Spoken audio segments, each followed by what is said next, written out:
तो कहीं न कहीं जिस तरीके का आपने समाज को जो चीज़ समाज को दिया है, वही समाज से आपको रिटर्न मिलता है।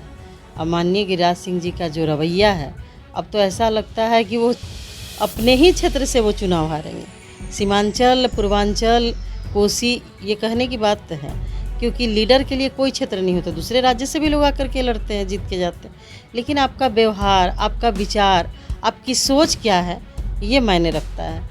तो ऐसा लगता है कि जिस तरीके का उनका सोच है, व्यवहार है, अब तो बेगूसराय से भी टिकट नहीं मिलने वाला है और यदि मिल भी गया तो किसी जन्म में नहीं जीतेंगे।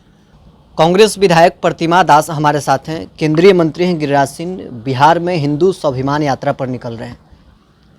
देखिए, हर नेता को अपने अपने पार्टी को मजबूत करने के लिए अपना एजेंडा के हिसाब से काम करना पड़ता है।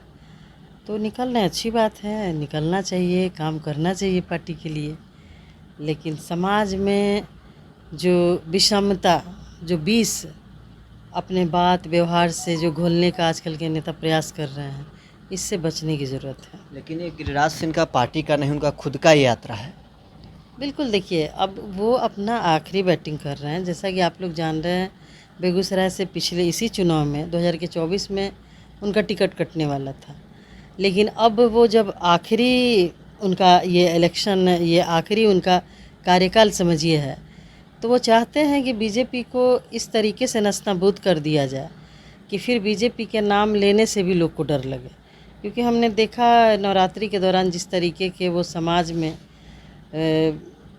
जो उनका बयान था, जिस तरीके का वो समाज को तोड़ने वाला बयान दे रहे थे, वो बहुत ही दुखद है। एक इतने बड़े लीडर जो कि राष्ट्रीय स्तर के नेता हैं, मिनिस्टर हैं और समाज में विषमता घोल रहे हैं, तो ये कहीं ना कहीं ऐसा लगता है कि वो पार्टी हित में, देश हित में वो कुछ ऐसा करना चाहते हैं जिससे लोगों को उनसे और उनकी पार्टी से नफरत हो जाए। गिरिराज सिंह का यात्रा सीमांचल के क्षेत्रों में है और वो कह रहे हैं कि हम अभी तक हिंदू नहीं बन पाए हैं क्योंकि हम एक जाति बहुल क्षेत्र चुनकर चुनाव लड़ते हैं। वो कह रहे हैं कि हम किशनगंज से चुनाव लड़ेंगे तब जाकर हम हिंदू बनेंगे। वो चाहते हैं कि किशनगंज से चुनाव लड़ें। देखिए, बिहार में सैकड़ों उदाहरण हैं, बहुत सारे लीडर ऐसे हैं। बिहार में ही श्री राम सुंदर दास जनरल सीट से जीत करके आए और वो बिहार के मुख्यमंत्री भी बने। आप जानते हैं कि वहाँ जिस क्षेत्र से वो जीते थे वो राजपूत बहुल इलाका है और राजपूत के क्षेत्र से एक दलित का जीत करके आना ये बहुत बड़ी बात है। तो कहीं ना कहीं जिस तरीके का आपने समाज को, जो चीज़ समाज को दिया है, वही समाज से आपको रिटर्न मिलता है। अब माननीय गिरिराज सिंह जी का जो रवैया है, अब तो ऐसा लगता है कि वो अपने ही क्षेत्र से वो चुनाव हारेंगे। सीमांचल, पूर्वांचल, कोसी ये कहने की बात तो है, क्योंकि लीडर के लिए कोई क्षेत्र नहीं होता। दूसरे राज्य से भी लोग आकर के लड़ते हैं, जीत के जाते हैं। लेकिन आपका व्यवहार, आपका विचार, आपकी सोच क्या है, ये मायने रखता है।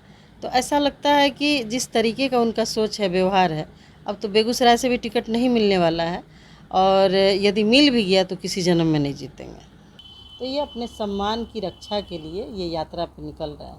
लेकिन यदि यात्रा पे, हिंदू सम्मान की यात्रा पे निकलिएगा, तो हम यही कहना चाहते हैं कि आप एक राष्ट्रीय स्तर के नेता हैं, एक पार्टी से जुड़े हुए व्यक्ति हैं, भाजपा के आप नेता हैं और राष्ट्रीय मिनिस्टर हैं भारत सरकार के। तो पहले तो आप इस्तीफ़ा दे दीजिए, उसके बाद में आप एक आम आदमी बन करके हिंदू समाज के मान सम्मान की रक्षा के लिए निकलिए। उस हिंदू समाज में दलित समाज भी आते हैं, जिनका 80 लोगों का घर नवादा में जला दिया गया। उस हिंदू समाज में मुजफ्फरपुर की भी बेटी आती है, जिसको सरेआम उठा करके ले जा करके उसके इज़्ज़त आबरू से खिलवाड़ की गई और उसकी हत्या कर दी गई। तो ऐसे ऐसे मामले हैं, उनके मान सम्मान के लिए लड़िए, आपका स्वागत है।